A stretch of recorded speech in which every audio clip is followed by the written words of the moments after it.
हार्दिक स्वागत और हार्दिक नमस्कार। कैसे हैं आप सब? मुझे उम्मीद है आप इस ब्रह्मास्त्र सीरीज़ को एंजॉय कर रहे होंगे। और आज इस ब्रह्मास्त्र सीरीज़ में जो हम लोगों का रिविजनरी सेगमेंट चल रहा है, उसमें कुछ महत्वपूर्ण रिविजनरी प्रश्नों के साथ कुछ नए प्रश्नों का कॉम्बिनेशन है। तो जल्दी से आप सब क्लास में आइए। मुझे उम्मीद है कॉपी और पेन लेकर बैठे ही होंगे। और पहला प्रश्न आपकी स्क्रीन पर आ रहा है और मुझे उम्मीद है आप कॉपी पेन लेकर बैठेंगे। जो नए प्रश्न आपको दिखाई पड़ेंगे आप उन्हें नोट कर लीजिएगा, ये ज़्यादा बेटर है। और अब शुरुआत करते हैं हम लोग आज के प्रश्न से। ये पहला प्रश्न आपका मैच दी फॉलोइंग का है। कह रहा है प्रागैतिहासिक चित्रकारी। तो ऑप्शन आप ध्यान से देखिएगा। यहाँ पर भीमबेटका से मिलता है तो यहाँ पर आपको 3 लिखना चाहिए। पशुपालन के प्राचीनतम साक्ष्य तो आदमगढ़ और बागोर से मिलते हैं, तो यहाँ पर आपको 4 लिखना चाहिए। प्रचुर मात्रा में हड्डी के उपकरण तो वो चिरांद से मिले हैं। ध्यान रखिएगा, चिरांद नवपाषाण काल का स्थल है। नवपाषाण काल का स्थल है चिरांद, और बिहार के सारण जिले में है। सारण जिला बिहार। ये भी पूछा गया है कि ये कहाँ है, तो ये ध्यान रखिएगा बिहार के सारण जिले में है। और अब आ रहा है कृषि के प्राचीनतम साक्ष्य तो लहुरा देवा एवं मेहरगढ़ हैं, तो यहाँ पर आप 1 डाल सकते हैं। ठीक है, यहाँ पर लहुरा देवा से आपको पता है 8500 ईसा पूर्व के आसपास चावल की खेती के प्रमाण हमारे पास उपलब्ध होते हैं। और मेहरगढ़ से हमारे पास कृषि का जो साक्ष्य है वो 7500 बीसी के आसपास का है। ठीक है, तो वर्तमान संदर्भों में जो कृषि का जो प्राचीनतम एविडेंस है वो लहुरा देवा हो गया है। तो फिलहाल यहाँ पर कह रहा है कृषि के प्राचीनतम साक्ष्य तो लहुरा देवा एवं मेहरगढ़। तदनुसार आपका विकल्प आ रहा है 3 4 2 1। तो मुझे उम्मीद है आपने सही लगाया होगा। और अगर हम आगे बढ़ें तो यहाँ पर देखिए 3 4 2 1, तो तदनुसार आपका विकल्प बी आएगा। 3 4 2 1, तदनुसार आपका विकल्प बी सामने है। और अब हम लोग बात करते हैं क्वेश्चन नंबर 2 की। हड़प्पा सभ्यता के पतन के संदर्भ में बात हो रही है, और हड़प्पा सभ्यता के पतन से एक प्रश्न पूछे जाने की परंपरा रही है। कभी कभार मैच दी फॉलोइंग के प्रश्न भी यहाँ से आए हैं। तो हड़प्पा सभ्यता के पतन के संदर्भ में ये कह रहा है प्लेट टेक्टोनिक्स थ्योरी, प्लेट विवर्तनिकी का सिद्धांत, या फिर आप कह लीजिए कि भूकंप को किसने हड़प्पा सभ्यता के पतन के लिए उत्तरदायी माना है, कुछ ऐसा। तो ये आपके पास विकल्प जॉर्ज एफ डेल्स हैं। मुझे उम्मीद है आपने ठीक किया है। भूकंप के साक्ष्य हड़प्पा सभ्यता में कहाँ से मिले हैं मुझे बताएंगे। हड़प्पा सभ्यता में भूकंप के साक्ष्य कहाँ से मिलते हैं, कौन सा स्थल है वो? तो आप ध्यान रखिएगा, वो स्थल है हमारा कालीबंगा। काले रंग की चूड़ियाँ, इसका शाब्दिक अर्थ है। ये सामान्य बातें हैं। और आपको ये ज़रूर जानना चाहिए कि हड़प्पा सभ्यता की संभावित तीसरी राजधानी, 3rd कैपिटल, तीसरी राजधानी कालीबंगा को माना गया है। तो मुझे उम्मीद है आप यहाँ तक ठीक जा रहा है हम लोगों का। और अब क्वेश्चन नंबर 3 देखिए। निम्नलिखित में से कौन सा एक युग्म सुमेलित है? यानी 3 गलत हैं और 1 सही है। तो पहला ऑप्शन आप देख रहे हैं चालाक, लोमड़ी और कौवा, ये हड़प्पा बता रहा है, तो ये गलत है। और इसका सही जवाब है लोथल। मुझे उम्मीद है आपने ठीक समझा होगा। ये प्रश्न भी कई बार आया है। चालाक, लोमड़ी और कौवे की कहानी का दृश्यांकन किस शहर के मृदभांडों पर उत्कीर्णित है? तो ये लोथल है। अग्निकांड के साक्ष्य तो ये मोहनजोदड़ो है, ये गलत है। और यहाँ पर सही जवाब है कोट दीजी। कोट दीजी से हमारे पास अग्निकांड के साक्ष्य मिलते हैं। मिट्टी का खिलौना हल कालीबंगा, ये भी गलत है। तो मिट्टी का खिलौना हल हमारे पास कहाँ से मिला है? आपको जवाब पता है, बड़ावली से मिला है। और स्वर्ण आभूषण एवं चांदी के मुकुट, ये एक इम्पॉर्टेंट बात है, और वो स्थल है कुणाल। तो तद अनुसार यहाँ पर जो सही वाला विकल्प है, सुमेलित विकल्प है, वो यही है, कुणाल। और आपको ये जानना चाहिए विश्व में सर्वप्रथम चांदी का प्रयोग, विश्व में सर्वप्रथम चांदी का प्रयोग हड़प्पा सभ्यता में हुआ है। विश्व में सर्वप्रथम चांदी का प्रयोग हड़प्पा सभ्यता के लोगों ने किया है। Please note down. विश्व में सर्वप्रथम चांदी का प्रयोग हड़प्पा सभ्यता के निवासियों ने किया है। और मुझे उम्मीद है इस प्रश्न में आपको 4 प्रश्न एकदम क्लियर कट सही ढंग से मिले हैं। अगले प्रश्न को देखिए, सरल प्रश्न है। वैदिक काल का एक महत्वपूर्ण अनुष्ठान वाजपेय यज्ञ का संबंध किससे है? रथ दौड़, अश्व दौड़, पुरुषों की दौड़, उपर्युक्त में से कोई नहीं। तो ये पता है आपको, ये रथ दौड़ है और इसमें राजा के सगे संबंधी भाग लेते थे और फिर जानबूझ के राजा को जिता दिया जाता था, बाकी लोग हार जाते थे। तो ये रथ दौड़ का संबंध वाजपेय यज्ञ के अनुष्ठान से है। मुझे उम्मीद है आप लोग ठीक कर पा रहे हैं। अपने सुझावों से मुझे ज़रूर अवगत करवाया कीजिए और मेरे साथ लगातार जुड़िए। परीक्षा तक आपको जुड़े रहना है और मैं जानता हूं कि ज़्यादातर गंभीर छात्र मुझसे जुड़े हुए हैं, जिनकी पढ़ाई का एक अच्छा स्तर है। मैं 0 से शिखर तक हर बात एक लेवल पे जाके कंप्लीट करने की कोशिश करता हूँ। फिलहाल वैदिक काल में अविवाहित कन्या से उत्पन्न पुत्रों को क्या कहा गया है? तो अविवाहित कन्या से उत्पन्न पुत्र यानी कि अवैध संतान। अब थोड़ा ध्यान दीजिएगा, अगर सीधा सा प्रश्न ये आता कि वैदिक काल में अवैध संतान को क्या कहा गया है, तब जवाब कुछ दूसरा होता और तब जवाब होता यहाँ पे गूढ़। पहले इतना क्लियर हो रहा है।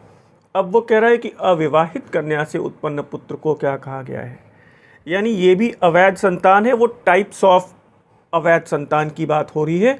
तो यहाँ पर मुझे उम्मीद है आपने सही जवाब दिया होगा और जवाब है कानीन। ठीक है। और फिर ध्यान रखिएगा, मौर्य काल में गूढ़ पुरुष, मौर्य काल में कौटिल्य गूढ़ पुरुष, मौर्य काल में कौटिल्य गूढ़ पुरुष कहते हैं किनको? ये आपको बेहतर पता है और कहते हैं गुप्तचरों को। क्लियर है।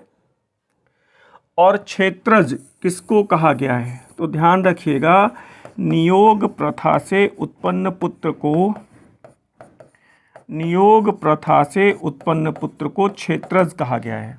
और आई थिंक यहाँ पर चीज़ें क्लियर हो रही हैं। और अगर क्लियर हो रही हैं तो फिर हम लोग अगले प्रश्न की तरफ जाते हैं। और अगला प्रश्न आप देखिए, उत्तर वैदिक काल में सीमांत क्षेत्रों का अधिकारी क्या कहलाता है? सीमांत यानी जहाँ पे सीमाएं अपने राज्य की खत्म होती हैं, वहाँ पर एक सीमाओं की सुरक्षा के लिए एक अधिकारी को नियुक्त किया जाता था। तो आई थिंक शतपति, गोविकर्तन, स्थपति। और यहाँ पर सही जवाब है स्थपति, सीमांत क्षेत्रों का अधिकारी। सीमाओं का जो सुरक्षा के लिए जिम्मेदार था वो स्थपति है, सीमांत क्षेत्रों का अधिकारी, या आप इसको कह सकते हैं बीएसएफ अधिकारी होता था, बीएसएफ का कमांडेंट होता था, बॉर्डर सिक्योरिटी फोर्स। ठीक है। और शतपति, ऑल ऑफ यू नो, 100 गांवों का अधिकारी था। शतपति 100 गांवों का अधिकारी था। गोविकर्तन वैदिक काल में चारागाह अधिकारी था। ये उत्तर वैदिक काल की बात हो रही है, ठीक है ना। और ऋग वैदिक काल में चारागाह अधिकारी को क्या कहा गया है? तो आपको पता है, वाज्रपति कहा गया है। छत्ता क्या था? प्रतिहारी था। ये सारे प्रश्न आप रट लीजिए, समझ लीजिए, आत्मसात कर लीजिए। इन प्रश्नों में भविष्य में कहाँ से कौन सा प्रश्न बनेगा कुछ भी कहा नहीं जा सकता। और परीक्षा भवन में आपके सरल प्रश्न ही गलत होते हैं भाई। तो इस प्रश्न को देखिए, बुद्ध को कहते हैं अज्ञेयवादी, अनात्मवादी, भौतिकवादी, शून्यवादी, मध्यम मार्गी। तो बुद्ध को कहा जाता है अज्ञेयवादी, बुद्ध को कहा जाता है अनात्मवादी, भौतिकवादी बिल्कुल नहीं है, शून्यवादी बिल्कुल नहीं है बुद्ध, ये नागार्जुन का संप्रदाय है शून्यवाद, आपको पता है। और मध्यम मार्गी यानी कि बीच का मार्ग बताया, ना ज़्यादा काया क्लेश, ना ज़्यादा भोग विलास। तो तदनुसार यहाँ पे उत्तर आएगा 1, 2 और 5। मुझे उम्मीद है आप सही लगा रहे होंगे। और नेक्स्ट क्वेश्चन नंबर 8 को देखिए। 23वें तीर्थंकर पार्श्वनाथ हैं, ये बात क्लियर हो रही है, ऐतिहासिक तीर्थंकर हैं। और महावीर स्वामी से कितने वर्ष पहले हुए? 150 वर्ष या 350 वर्ष या फिर 250 वर्ष पहले? सरल प्रश्न है, 250 वर्ष पहले हुए। और ये इनका संबंध काशी से है, ध्यान रखिएगा, इनका संबंध काशी से है। काशी नरेश अश्वसेन के पुत्र हैं, ध्यान रखिएगा। और इन्हें सम्मेय पर्वत पर कैवल्य की प्राप्ति हुई है। तो यहाँ से भी प्रश्नों के पूछे जाने की परंपरा है। और अब प्रश्न मौर्यकाल से है, और ये प्रश्न ये कह रहा है कि मौर्यों को पारसी घोषित करने वाले विद्वान कौन हैं? मौर्यों को पारसी घोषित करने वाले विद्वान कौन है? फूशे, रोमिला थॉपर, स्पूनर या फिर ग्रुनवैडल? तो मुझे उम्मीद है जवाब आपकी तरफ से सही आएगा, जबकि ये मत बहुत माना नहीं जाता, लेकिन आपके लिए एक प्रश्न है। मौर्यों को पारसी घोषित किया है स्पूनर ने, यद्यपि कि ये मत अमान्य है, लेकिन विद्वान का नाम आपको पता रहना चाहिए। और ग्रुनवेडल एक ऐसे विद्वान हैं जिन्होंने ये बताया कि मौर्यों का राजकीय चिन्ह मोर है ना। यहाँ से प्रश्न बड़े सटीक बनेंगे आपके लिए, तो बेहतर है इसको सलीके से याद रखिएगा और अपने अध्ययन को विस्तार देने के बजाय मैं चाहता हूं कि आप इस समय रिवीजन पर ज़्यादा से ज़्यादा ध्यान दीजिए। मेरी एक बात जो मैं हमेशा हर लेक्चर में कम से कम 2 बार ज़रूर कहता हूं, अध्ययन को विस्तार देने के बजाय आप उसको समेकन और उसके रिवीजन पर ध्यान दीजिए। और किस ग्रंथ में चंद्रगुप्त मौर्य के लिए वृषल शब्द का प्रयोग हुआ है, और ये प्रश्न आप कर पाएंगे बिना विकल्पों को देखे हुए, आपको उत्तर समझ में आएगा। और ये पुस्तक है विशाख दत्त की मुद्रा राक्षस। इसमें चंद्रगुप्त के लिए वृषल शब्द का प्रयोग किया गया है। मुझे उम्मीद है बिल्कुल ठीक कर रहे हैं आप लोग। और अब बात आती है क्वेश्चन नंबर 11 की। क्वेश्चन नंबर 11 ये कह रहा है, चंद्रगुप्त मौर्य की उत्पत्ति एवं वंश निर्धारण के लिए हम्बल ओरिजिन की संकल्पना किस यूनानी विद्वान ने दी है? किस यूनानी इतिहासकार ने दी है? एरियन, जस्टिन, स्ट्रैबो या फिर प्लूटार्क? और ये हैं जस्टिन। प्लूटार्क का एक स्टेटमेंट आप कहिए तो मैं डिस्कस कर दूं। प्लूटार्क कहता है, मौर्यों ने 6 लाख की सेना को लेकर 6 लाख की सेना को लेकर संपूर्ण भारत को रौंद डाला।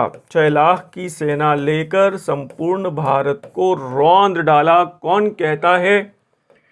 प्लूटार्क कहता है। गलती मत करिएगा, कहीं पर हो सकता है एनसीईआरटी में भी जस्टिन लिखा हो। पुरानी वाली एनसीईआरटी में भी अगर जस्टिन लिखा है तो यहाँ पे सही जवाब प्लूटार्क है, इस बात को याद रखिएगा। मेगास्थनीज ने नगरों के सर्वोच्च अधिकारी को क्या कहा है? नगर, एस्टेनोमोई, एग्रोनोमोई, एफोरोई या फिर एपिस्कोई? इस प्रश्न में हमेशा कंफ्यूजन होता है और मुझे उम्मीद है आप सही करेंगे। और यहाँ पर सही जवाब है एस्टेनोमोई, ये नगर का अधिकारी है। क्लियर हो रहा है? ये जिले का अधिकारी है एग्रोनोमोई, प्लस ये मार्ग निर्माण अधिकारी भी है। पूछे गए प्रश्न हैं ये सब। कंफ्यूजन पता नहीं परीक्षा भवन में कैसा हो जाए और वहाँ पर आपको एक प्रश्न गलत हो जाए, प्लीज़ गलती ना हो। इफोरोई और एपिस्कोई ये दोनों गुप्तचर हैं, आपको ये पता होना चाहिए। इफोरोई गुप्तचर ये स्ट्रैबो कहता है, पता चल रहा है। और एपिस्कोई गुप्तचरों को मेगास्थनीज कहता है। हैं दोनों गुप्तचर, लेकिन शब्दावलियां अलग अलग हैं। स्ट्रैबो ने इफोरोई कहा है और मेगास्थनीज ने एपिस्कोई कहा है। कौटिल्य ने गुप्तचरों को गूढ़ पुरुष कहा है। गुप्तचर विभाग का जो सर्वोच्च अधिकारी था, अगर आप मुझे बता पाएं तो ठीक है, और नहीं तो मैं बता देता हूं, और वो है महामात्याप सर्प। क्लियर हो रही है बात? 5-6 प्रश्न इसी प्रश्न से क्लियर हो गए। क्वेश्चन नंबर 13 देखिए, किस यूनानी इतिहासकार ने लिखा है कि जहाज एवं पोत के निर्माण में मौर्य शासकों का एकाधिकार था? स्ट्रैबो, एरियन, जस्टिन और प्लूटार्क। तो ध्यान रखिएगा, ये है स्ट्रैबो। मौर्यों के पास नौसेना है, जल सेना मौर्यों के पास है, लेकिन आचार्य कौटिल्य ने अपने जो सेना के बल हैं उसमें नौसेना का उल्लेख नहीं किया है। अपनी चतुरंगिणी सेना में आचार्य कौटिल्य नौसेना का उल्लेख यद्यपि कि नहीं करते हैं। कोई बात नहीं है। और अब आप देखिएगा, कुषाण शासक विमा कैडफिसस की उपाधि का संबंध है धर्मीय सर्वलोकेश्वर एवं माहेश्वर, देवदेवस और धर्मराज। तो मुझे उम्मीद है यहाँ पर सही करेंगे। और भारतीय इतिहास में ज्ञात पहला विदेशी जो शैव धर्म का मतानुयायी है, ठीक है, वो है विमा कैडफिसस। इसके सिक्कों पर भगवान शिव, जटाजूटधारी शिव का चित्रांकन भी हुआ है विमा कैडफिसस के सिक्कों पर, ये ध्यान रखिएगा। धर्मीय उपाधि है गोंदोफर्नीज की और देवदेवस उपाधि है हेलियोडोरस की। समझ पा रहे हैं? और धर्मराज, ये प्रश्न कई बार आया है और मौर्य सम्राट अशोक की उपाधि का नाम है धर्मराज, ठीक है ना। और बेहतर है आप नोट करिएगा, और नहीं नोट किया है तो आप इसका स्क्रीनशॉट ले सकते हैं। धर्मीय उपाधि का संबंध गोंदोफर्नीज से है, लिखा हुआ है, आप स्क्रीनशॉट ले लीजिए चाहे तो।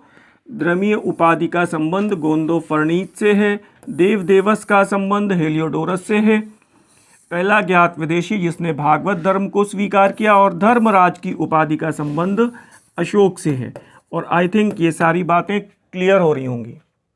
मुझे उम्मीद है आपने इसका स्क्रीनशॉट लिया होगा।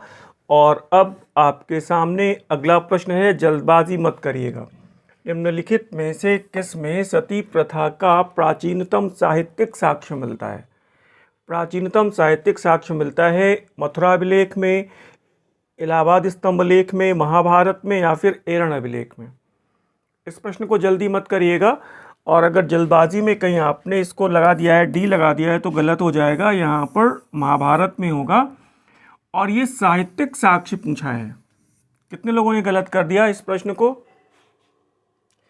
कितने लोगों ने इस प्रश्न को गलत कर दिया, मुझे ये बताइए।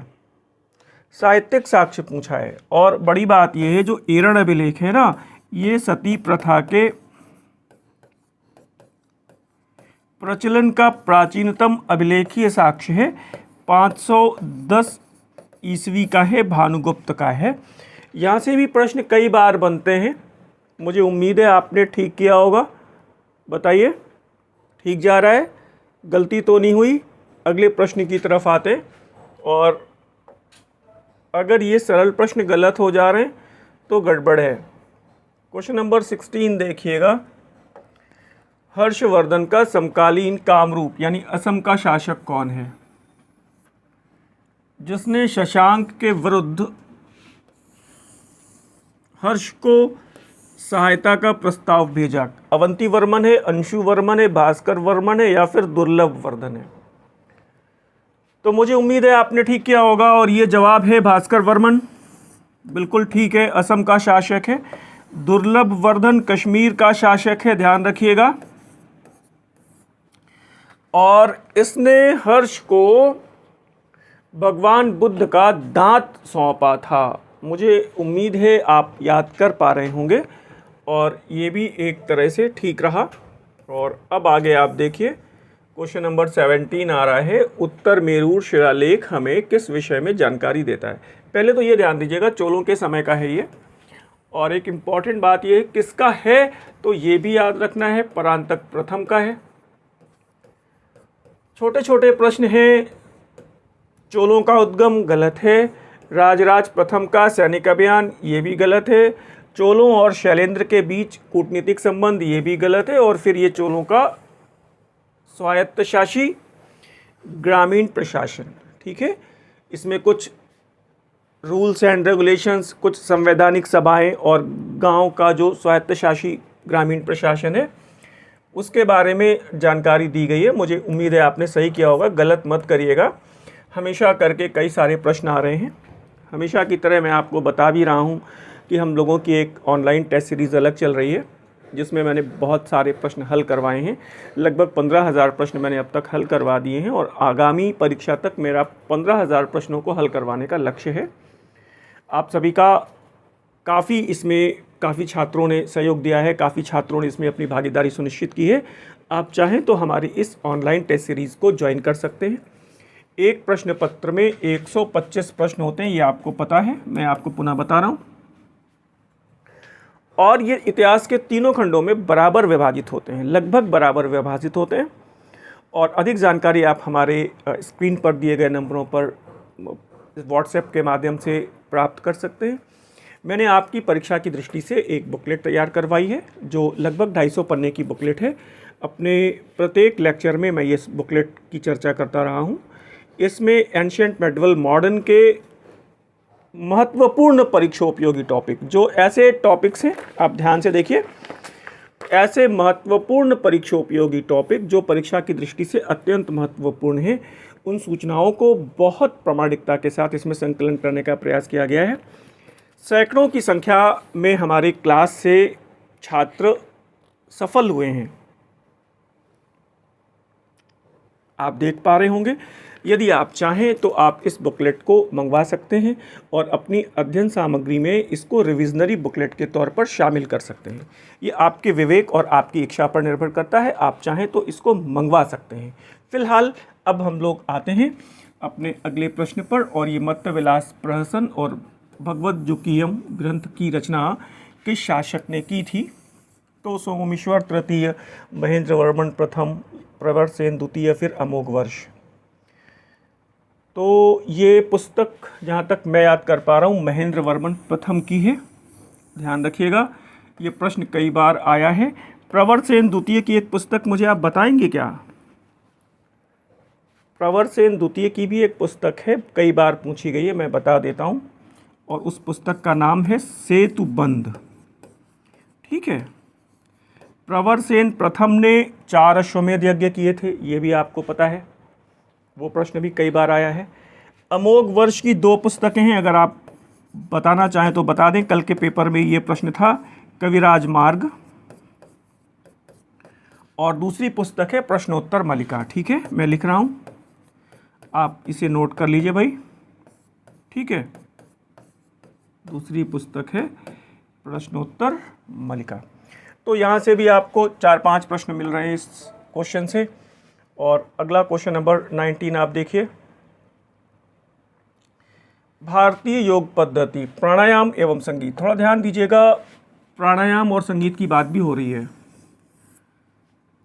को अंगीकार करने वाले सूफी किस संप्रदाय से संबंधित हैं? बताने की ज़रूरत है क्या और नहीं है? चिश्ती। प्राणायाम, योग पद्धति और संगीत को अपनाने वाले सूफी संप्रदाय के जो सिलसिला है उसका नाम पूछ रहा है, और वो है चिश्ती।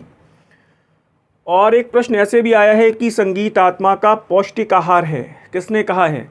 संगीत आत्मा का पौष्टिक आहार है। मुझे बताएंगे किसने कहा है, कि सूफी ने कहा है संगीत आत्मा का पौष्टिक आहार है? ख्वाजा मोइनुद्दीन चिश्ती। क्लियर हो रहा है? इन सूफी संतों की खानकाहों पर होने वाली संगीत की महफिलों को क्या कहा गया है? तो उसको कहा गया है समा। ध्यान रखिएगा, संगीत की महफिलों को कहा गया है समा। और इसमें कव्वाली के जनक हैं निज़ामुद्दीन औलिया के शिष्य अमीर खुसरो साहब। सही है? अमीर खुसरो साहब की उपाधियां बताएंगे।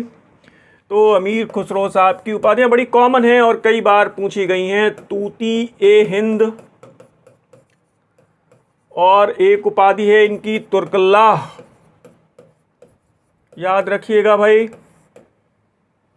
ठीक है, गलती मत करिएगा। और क्वेश्चन नंबर 20, आजीविका के लिए कृषि कर्म को अपनाने वाले एकमात्र सूफी कौन है जिन्होंने कृषि की? बाबा फरीद, हमीदुद्दीन नागौरी, गेसूद राज या फिर निज़ामुद्दीन औलिया। और उम्मीद के मुताबिक आपने सही जवाब दिया होगा। गलत तो नहीं किया इस प्रश्न को? गलत किया है क्या? तो वो हैं हमीदुद्दीन नागौरी। और फिर ध्यान रखिएगा, इनकी एक उपाधि है सुल्तान उत तारिकीन। उपाधियां भी पूछी जाती हैं भाई, सूफी आंदोलन से उपाधियां भी पूछी जाती हैं। यहाँ सहायों का बादशाह हमीदुद्दीन नागौरी साहब की एक उपाधि है सुल्तान उत तारिकीन। मुझे बताइए गेसूद राज की उपाधि क्या है? गेसूद राज की उपाधि आप रिप्लाई करिए जल्दी से, सभी छात्र और छात्राएं। और कर रहे हैं तो ठीक है। और इनकी उपाधि है बंदा नवाज। मूक दर्शक बन के मत बैठा करिए, कोशिश किया करिए। निज़ामुद्दीन औलिया की उपाधि बताइए, बहुत सारी हैं इनकी। योगी सिद्ध हैं,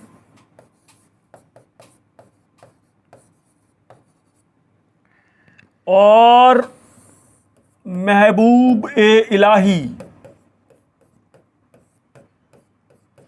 ईश्वर के प्रेमी निज़ामुद्दीन औलिया साहब। क्लियर हो रहा है? सारे सूफियों की उपाधियां आप एक बार पढ़ लीजिए, जितने भी सूफी हैं।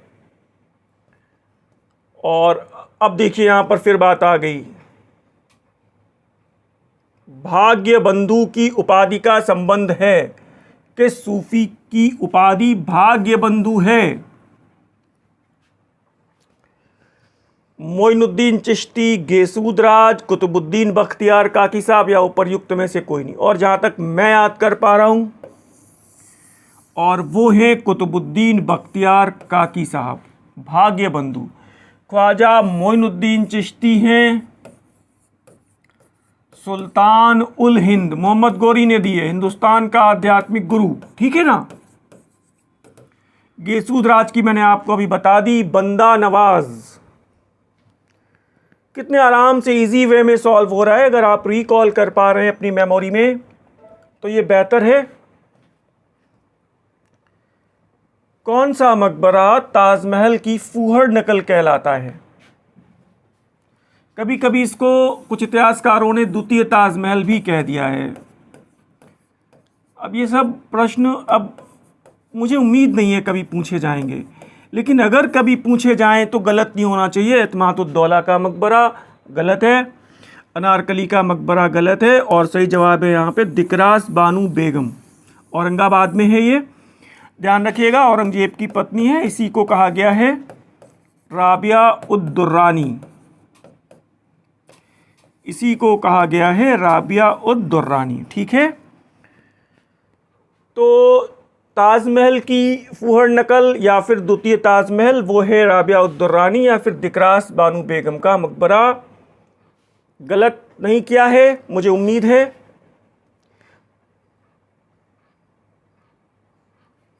काली पराज जनजाति, ध्यान दीजिएगा। और हाली पद्धति का संबंध किस आंदोलन से है? वायकोम, बारदोली, जंगल, अहोम। तो पता है आपको बारदोली सत्याग्रह से है, और इस काली पराज जनजाति का नाम महात्मा गांधी ने बदलकर रानी पराज कर दिया था। मुझे उम्मीद है आपने रिकॉल किया होगा और ये प्रश्न गलत नहीं किया होगा। हर बार कहीं ना कहीं किसी ना किसी परीक्षा में पूछा ही गया है। और अब आ रहे हैं तथाकथित कुशासन के आधार पर किस गवर्नर जनरल ने मैसूर राज्य का प्रशासन कुशासन के आधार पर मैसूर का विलय अपने हाथों में ले लिया? वेलेज़ली, लॉर्ड हेस्टिंग्स, विलियम बेंटिंक या फिर फाइनली लॉर्ड हार्डिंग ने। और जहाँ तक मुझे याद आ रहा है इसमें सही जवाब है बेंटिंक ने कुशासन के आधार पे मैसूर का विलय कर लिया था। मुझे आप ये बताएंगे क्या कि ये मैसूर फिर किसने वापस कर दिया? तो उनका नाम है रिपन।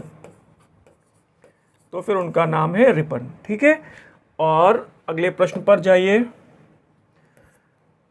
बीजापुर के सुल्तान ने शिवाजी का दमन करने के लिए अपने किस सेनानायक को भेजा था? शाइस्ता खान, सैयद बांदा, अब्दुल्ला बतारी या फिर इब्राहिम गारदी?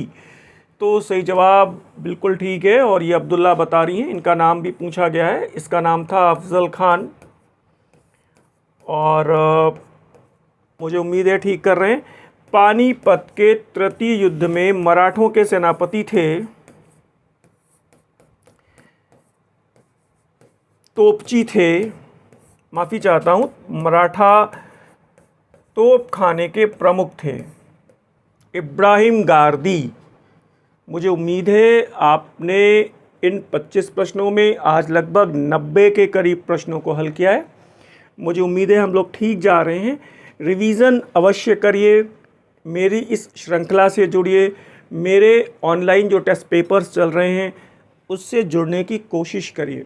आपके कैरियर की कोई कीमत नहीं हो सकती है। इस बार चूके तो हमेशा के लिए चूक जाएंगे, आने वाले 4-5 वर्षों के लिए चूक जाएंगे। इसके बाद बहुत जल्दी मुझे वैकेंसी अनाउंस होने की आवश्यकता या मुझे संभावना नहीं दिखाई पड़ रही है। तो फ़िलहाल मुझे विदा दें और अपनी पढ़ाई को एंजॉय करें। मेहनत से ना पढ़ें बल्कि स्मार्टली और दिमाग से पढ़ें, एंजॉय करके पढ़ें। धन्यवाद, नमस्कार।